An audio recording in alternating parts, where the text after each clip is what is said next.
8월 17일 늘 푸른 수요 예배를 하나님 앞에 올려드리겠습니다. 전능하사 천지를 만드신 하나님 아버지를 내가 믿사오며 그 외아들 우리 주 예수 그리스도를 믿사오니 이는 성령으로 잉태하사 동정녀 마리아에게 나시고 본디오 빌라도에게 고난을 받으사 십자가에 못 박혀 죽으시고 장사한 지 사흘 만에 죽은 자 가운데서 다시 살아나시며 하늘에 오르사 전능하신 하나님 우편에 앉아 계시다가 저리로서 산자와 죽은 자를 심판하러 오시리라. 성령을 믿사오며 거룩한 공예와 성도가 서로 교통하는 것과 죄를 사하여 주시는 것과 몸이 다시 사는 것과 영원히 사는 것을 믿사옵나이다. 아멘.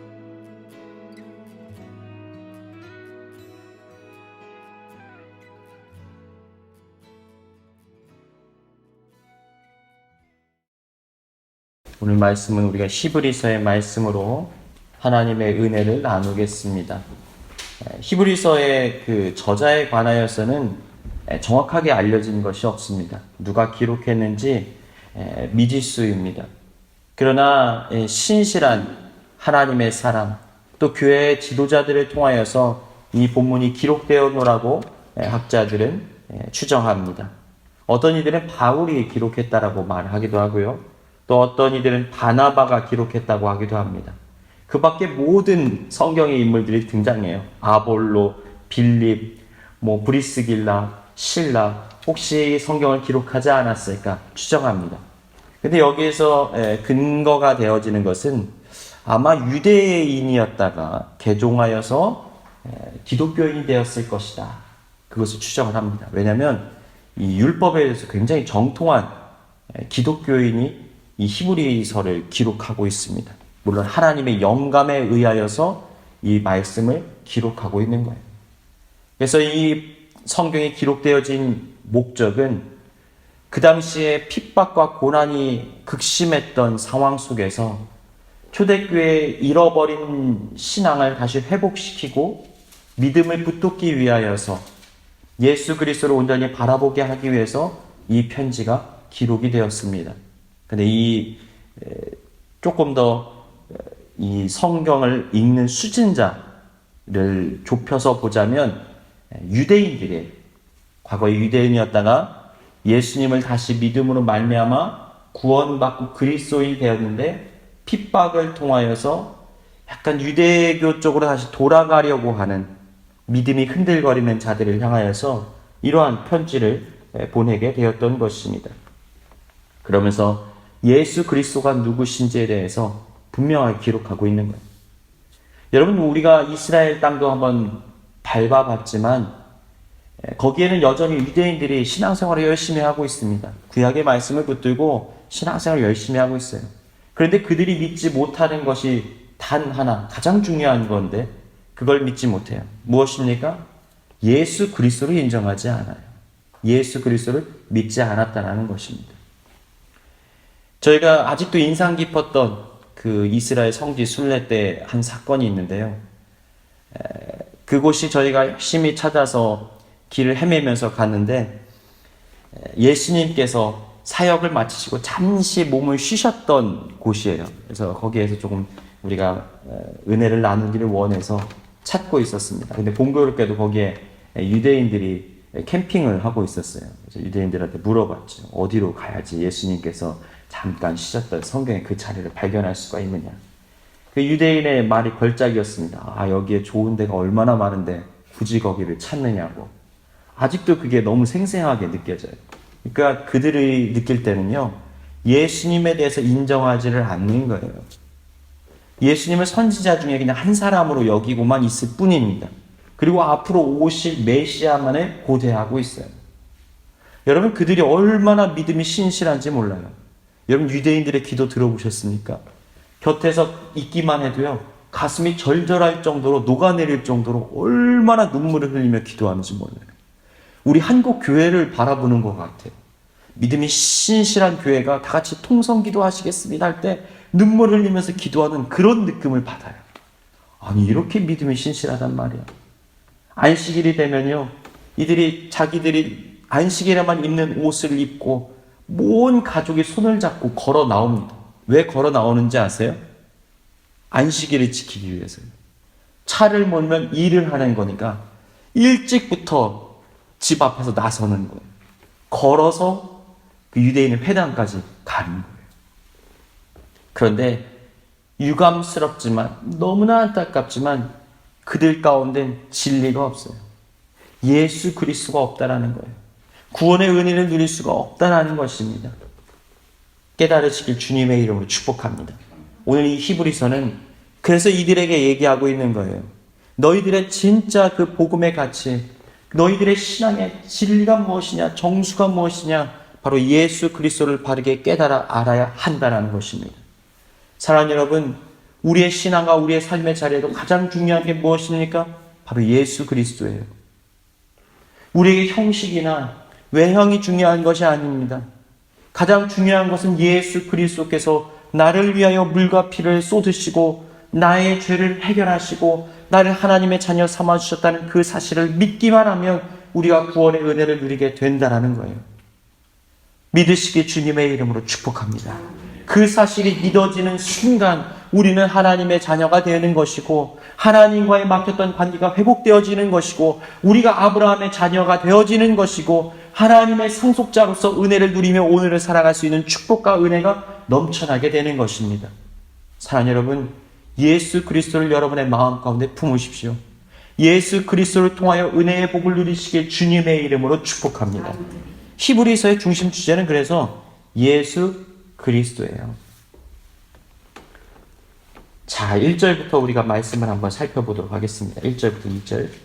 히브리서는 우리가 읽을 때는요, 막상 읽으면 조금 어려운 것 같아요. 왜냐하면 변증하는 듯한 글을 쓰고 있거든요. 그래서 우리가 본문을 조금 읽으면서 나가도록 하겠습니다. 1절부터 2절. 옛적의 선지자들을 통하여서 여러 부분과 여러 모양으로 우리의 조상들에게 말씀하신 하나님이, 이렇게 시작을 합니다. 여러분, 여기에서 놀라운 얘기가 있어요. 우리 첫 번째 질문이 해결이 돼요. 예수님을 통하여서 우리가 구원을 누린다면 그러면 예수님께서 오시기 전에는 어떻게 구원받았는가?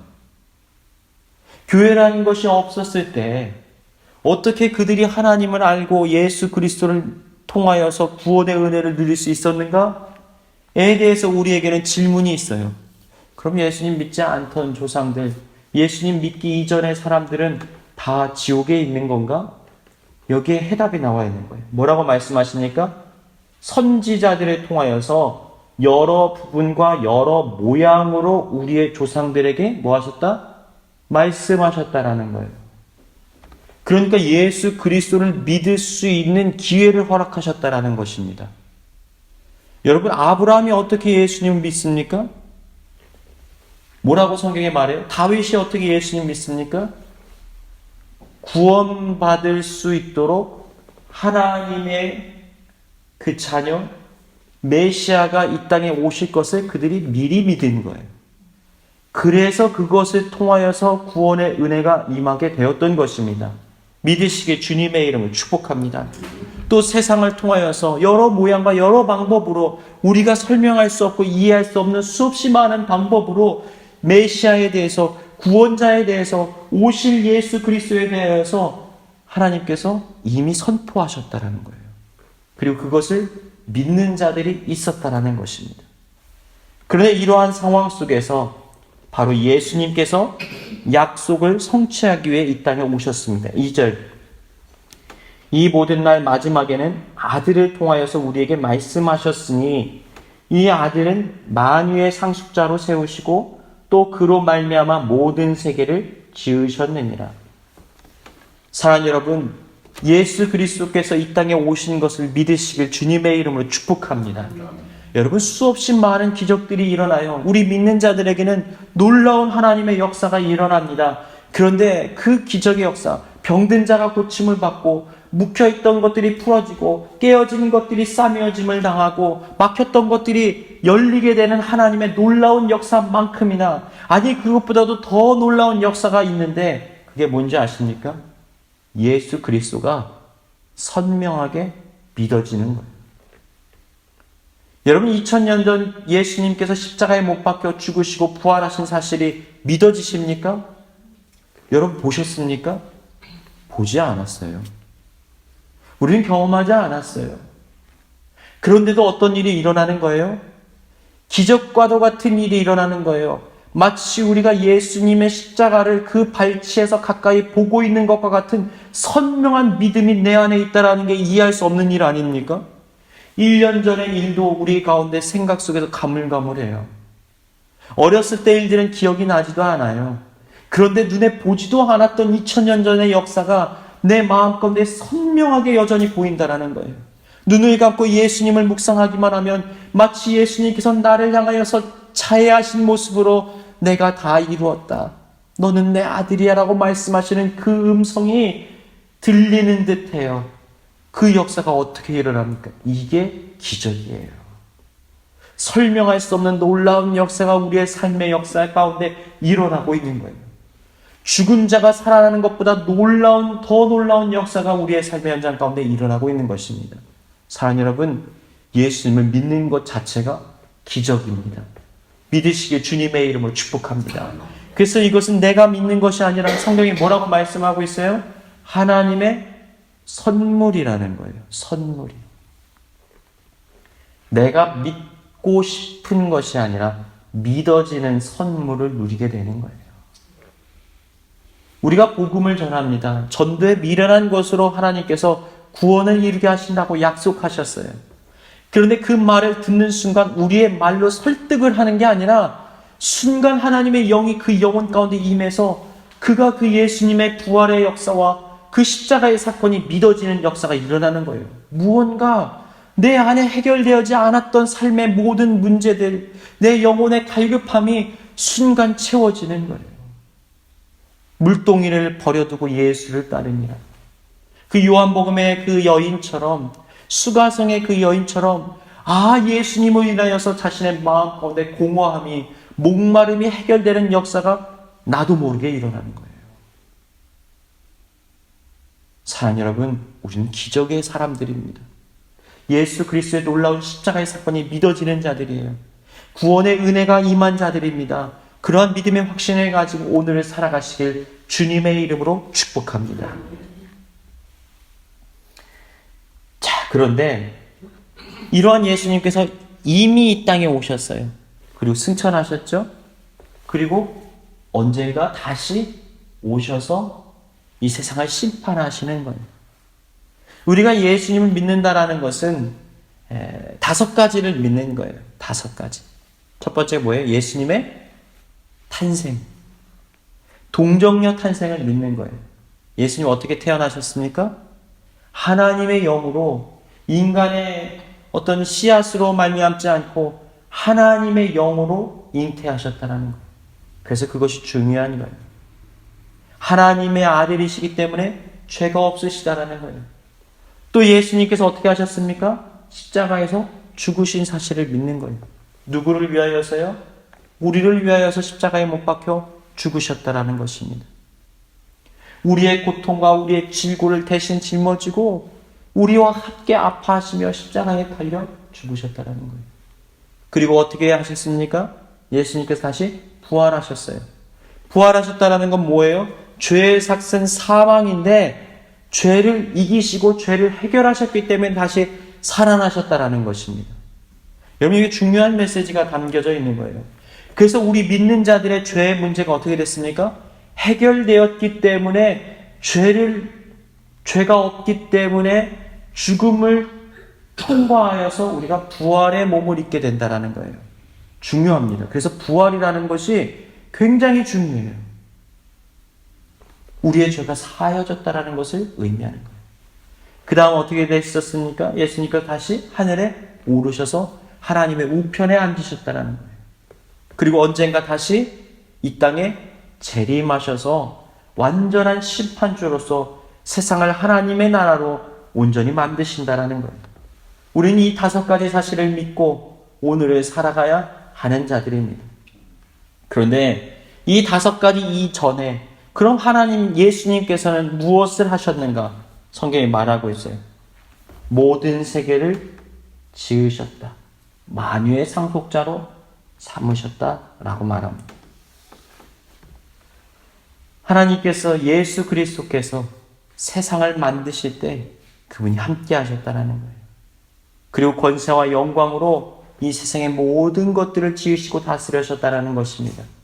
그 위대한 하나님의 아들 예수 그리스도께서 오늘 우리 가운데 함께 하시고 우리에게 십자가의 은혜를 베푸시고 우리를 구원하기를 원하신다라는 거예요. 믿으시길 주님의 이름으로 축복합니다. 3절 말씀, 이는 하나님의 영광의 광채시요 그 본체의 형상이시라. 그의 능력의 말씀대로 만물을 붙드시며 죄를 정결하게 하는 일을 하시고 높은 곳에 계신 지극히 크신 이의 우편에 앉으셨느니라. 제가 설명한 내용들이죠. 지금 그 내용들을 얘기를 하고 있는 거예요. 그러면서 4절에 대한 내용이 나옵니다. 그가 누구보다 훨씬 뛰어나다고요? 천사보다 훨씬 뛰어나다. 여러분, 그 당시만 해도요, 천사 숭배 사상이 굉장히 만연했습니다. 이 신비주의 유대인들이 거기에 많이 심취되어 있어요. 그래서 이거를 가리켜서 카발라라고 하는데요. 지금도 이런 어떤 아주 신비스러운 어떤 것들을 믿는 사람들이 있어요. 여러분, 기독교랑 비슷해요.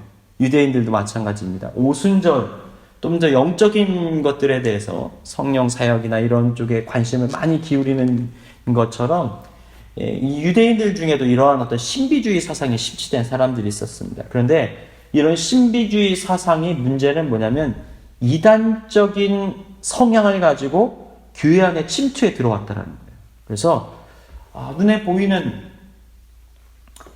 어떤 것들보다도 눈에 보이지 않는 영적인 세계에 너무 심취해버린 나머지 천사를 숭배하기 시작하는 거예요. 그런데 지금 성경에 뭐라고 말합니까? 예수님께서는 천사를 뭐 하시는 분이에요? 다스리시는 분이에요. 예수님께서는 천사들보다 훨씬 높으신 분이십니다. 자, 5절 말씀 한번 보십시오. 5절. 하나님께서 어느 때 천사 중 누구에게 너는 내 아들이라 오늘 내가 너를 낳았다 하셨으며 또다시 나는 그에게 아버지가 되고 그는 내게 아들이 되리라 하셨느냐? 그러면서 나오는 6절 말씀. 또 그가 맏아들을 이끌어 세상에 다시 들어오게 하실 때. 이게 무슨 얘기입니까? 천사가 뭐 하는 역할이에요? 14절 말씀 좀 더 선명하게 보겠습니다. 14절 한번 읽어보겠습니다. 14절 시작. 모든 천사들은 섬기는 영으로서 구원받을 상속자들을 위하여 섬기라고 보내심이 아니냐. 사랑하는 여러분, 천사들은 숭배의 대상이 아닙니다. 천사들은 하나님의 종으로 우리를 보호하기 위해서 보내심을 받은 영이에요. 그래서 여러분의 주변에서 천사들이 꼭 있는 거예요. 천사들이 항상 여러분들의 곁에서 영적인 싸움을 벌이고 있는 거예요. 하나님의 약속의 말씀을 가지고, 하나님의 응답의 약속을 가지고, 또 하나님의 그 권세와 위엄을 가지고 지금 우리를 대신하여서 싸움을 벌이고 있는 거예요. 영적인 영들이 우리에게 틈을 타서 우리를 무너뜨리고 우리를 망가뜨리고 우리를 넘어뜨리려고 시시각각 틈을 보고 공격해 옵니다. 여러분, 우리가 24시간 다 깨어 있을 수가 없어요. 우리는 24시간 모든 나에게 닥쳐오는 문제들을 해결할 수 있는 어떠한 능력도 없어요. 그런데 우리가 믿고 의지하는 것이 무엇입니까? 하나님의 영이, 천사들이, 또 성령께서 우리를 지키시고 보호하신다는 것을 우리는 믿는 거예요. 여러분, 문제를 해결받는 것도 기적이지만 문제 자체를 막아주시는 기적을 맛보는 것, 그것이 더 큰 축복입니다. 믿으시길 주님의 이름으로 축복합니다. 그래서 우리는 항상 감사해야 하는 거예요. 여러분이 감사할 수밖에 없는 거예요. 영적인 눈이 열려서 지금 우리가 이 세상 가운데 벌어지고 있는 싸움을 본다고 한번 생각해 보십시오. 오늘 나의 삶의 주변에서 시시각각 천사들이 이 사탄과 어둠의 세력들과 싸움을 벌이고 우리를 넘어지기 위해서 함정을 파는 것들을 메우고 계신 하나님의 역사를 보고 있다고 생각해 보십시오. 찬송이 절로 나올 수밖에 없는 거예요. 고난 중에도 낙심하지 않을 이유가 무엇입니까? 두 가지 때문이에요. 하나는요, 더 큰 문제일 수 있었는데 하나님이 다 수습해 놔서 이 정도인 거예요. 감당할 수 있게 하나님이 수습해 주신 거예요. 또 하나는 뭐예요? 또 그 문제를 완전히 해결하기 위해서 달려오시는 천군 천사를 우리가 보기 때문에 감사할 수 있는 거예요. 고난 중에도 우리는 감사할 수가 있는 것입니다. 사랑하는 여러분, 이제는 이러한 영적인 눈이 열려 영적인 세계를 분별하며 살아가시길 주님의 이름으로 축복합니다. 여러분, 이러한 하나님의 은혜의 역사를 오늘도 더욱더 사모하고 그 은혜 가운데 거하는 저와 여러분의 삶이 되시길 주님의 이름으로 축복합니다. 구원받은 상속자로 우리를 맏아들과 함께 양자 삼아주신 그 하나님의 은혜 안에 거하는 복된 삶을 살아가시길 주님의 이름으로 축원합니다.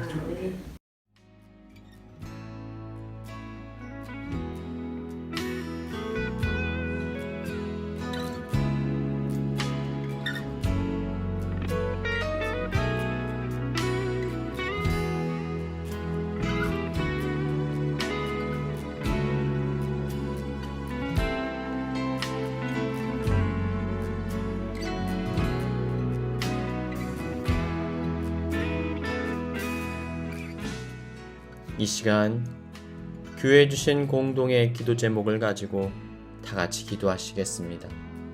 첫 번째로, 나의 삶의 모든 자리들을 하나님의 눈으로 해석할 수 있는 영적인 안목이 열리게 하여 주옵소서. 이해할 수 없는 낙심의 문제 가운데서도 예수님의 사랑을 느끼게 하시고 은혜의 자리로 우리의 삶을 이끄시는 주님을 만나게 하여 주옵소서. 질병으로 고통당하는 지체들 가운데 주님의 위로와 치료의 역사가 임하게 하여 주옵소서. 전쟁으로 고통당하는 우크라이나 가운데 주님의 위로와 평화가 임하게 하여 주옵소서. 이 시간 다 같이 기도하시겠습니다.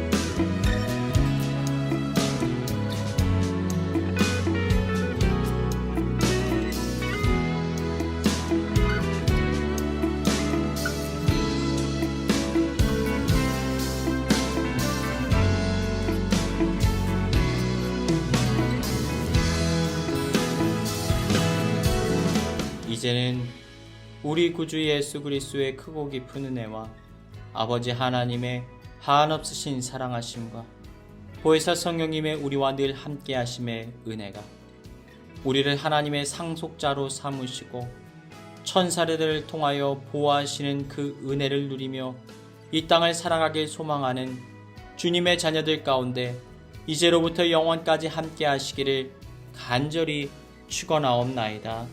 아멘.